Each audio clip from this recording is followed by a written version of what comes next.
নমস্কার বন্ধুরা, কেমন আছো সবাই? ভালো আছো নিশ্চয়ই, আশা করছি। আমিও ভালো আছি। তো শীতের সকাল, প্রচুর সবজি বাজার করে নিয়ে এসছে। ফ্রিজে ভর্তি সবজি আছে, তারপরও দেখো এত সবজি নিয়ে এসছে। আমি ভীষণ বকাবকি করেছিলাম যে সবজিটা আমার বাড়িতে অতটা খাওয়া হয় না, তারপরেও কেন এত কিছু নিয়ে এসছো? যেগুলো ফ্রিজে আছে সেগুলো তো রয়েছে, বরং ফ্রিজে বেশি দিন থাকলে না নষ্ট হয়ে যায়। গাজর, তারপরে তোমার হলো বাঁধাকপি, এগুলো না একটু বাইরে থাকলে অসুবিধা হয় না, কিন্তু দেখো এখানে কুমড়ো নিয়ে এসছে। আর টমেটোটা লাগে, কারণ টমেটোটা আমি সব তরকারিতেই দিই, আর টমেটো ছাড়া আমি যেন রান্নাই করতে পারি না। তো যাই হোক, এগুলোকে পরে ঠিক জায়গা মতন রেখে নেবো। আর আজকে তো মেয়ের পরীক্ষা, আজকে সকাল সকাল উঠে তোমার ভাতটা বসিয়ে দিয়েছি। আর এখানে করব হলো বেগুন আর আলু দিয়ে একটু ভাজা করে নেবো, তো সেটা কেটে নিয়েছি। আর এখানে সবজিগুলো সমস্তটাই থাক, এগুলো পরে করব, কারণ মেয়ে বেরিয়ে যাবে তারপরে করব।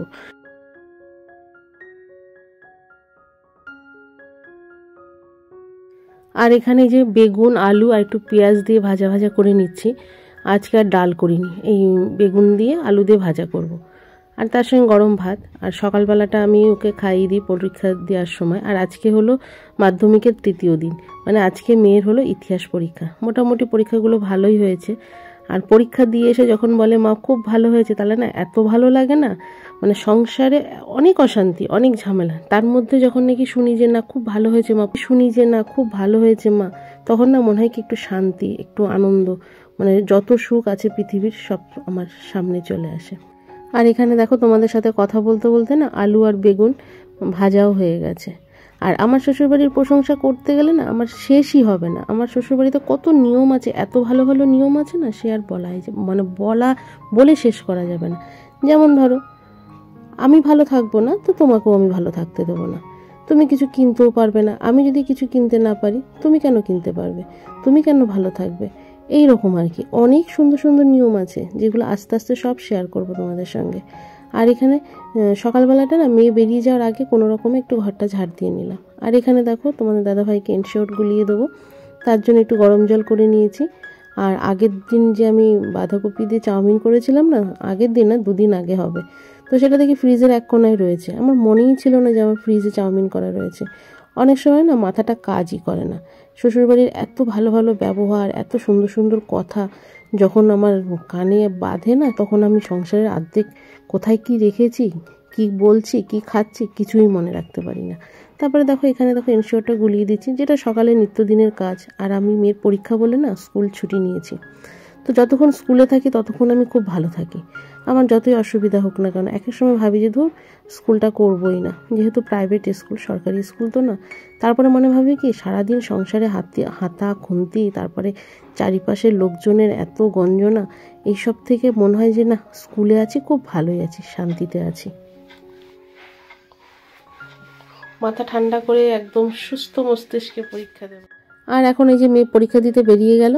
আর তারপরে যে দেখো বিছানা তো গোছানো হয়নি, বিছানায় বসেই পড়ছিল, মশারিটা তুলে দিয়েছি। আর এই যে ক্লিপগুলো বিছানার উপরে ছিল, তো সেইগুলোকে এখন ঠিক করে তুলে রাখছে। আর এই যে কিছু দু একটা মলম রয়েছে, এগুলো সব আমার অ্যালার্জির মলম।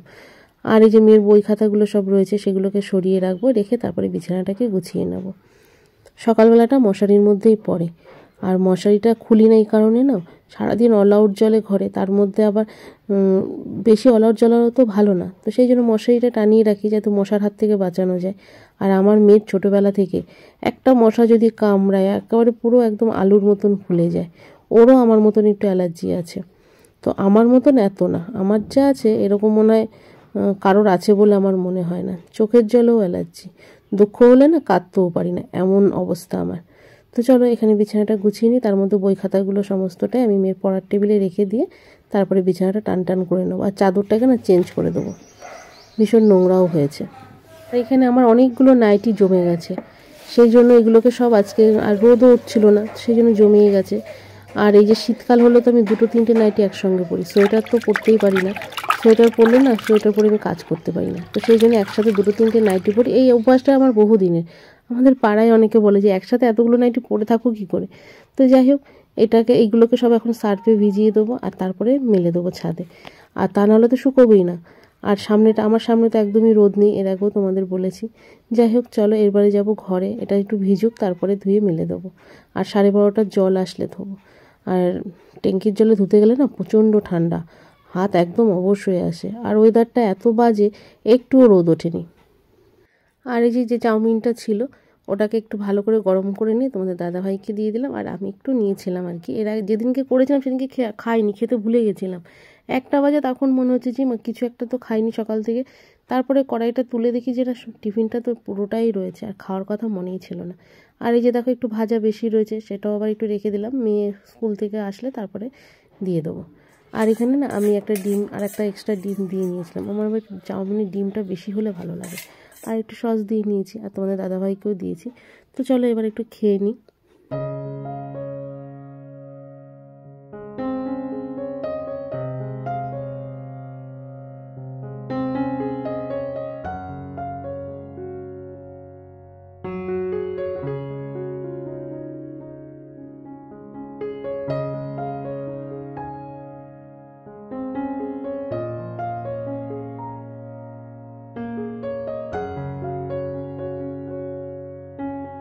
আর এদিকে না প্রথমে যখন বিছানাটা তুলতে এসেছিলাম, অর্ধেক তোলার পরেই দেখি তোমাদের দাদাভাই চলে এসে। আসার পরেই বলে সকালে টিফিন যা আছে দাও।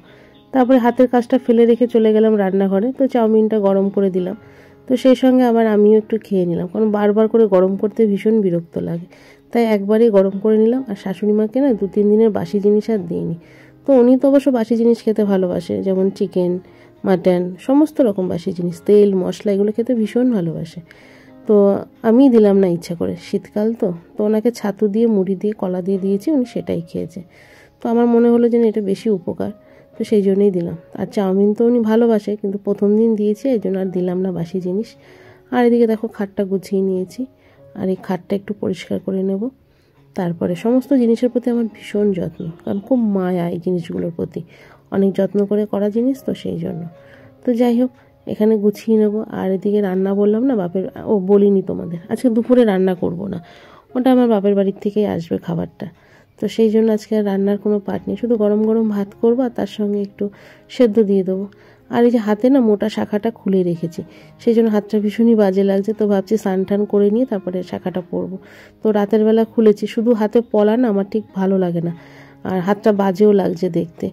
আর রাতের বেলা যেহেতু খুলে রেখেছি, সেই জন্য সকালবেলা উঠে আমার পড়া হয়নি আর কি, খুব ব্যস্ততার মধ্যে সকালবেলাটা কাটে, তো সেই জন্য পড়িনি।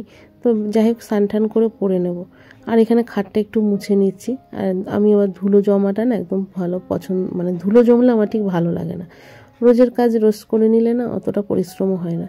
তো যাই হোক, রোজ তো আর সকালবেলা এতটা মানে সময় দিয়ে বিছানা খাট এগুলো তো পরিষ্কার করতে পারি না, কারণ সকালে তো চলেই যাই 8টার মধ্যে স্কুলে, বাড়ি আসি 12টার সময়। তো কি করে সময় দেব বলো। তো যাই হোক, এটা গোছানো হয়ে গেল। তো আজকের ভিডিওটা না এখানেই শেষ করছি। তো ভালো লাগলে অবশ্যই লাইক কমেন্ট শেয়ার করো, আর খুব ভালো লাগলে আমার চ্যানেলটাকে সাবস্ক্রাইব করে পাশে থেকো। তো দেখা হচ্ছে আগামীকাল ঠিক দুপুর 2টায়।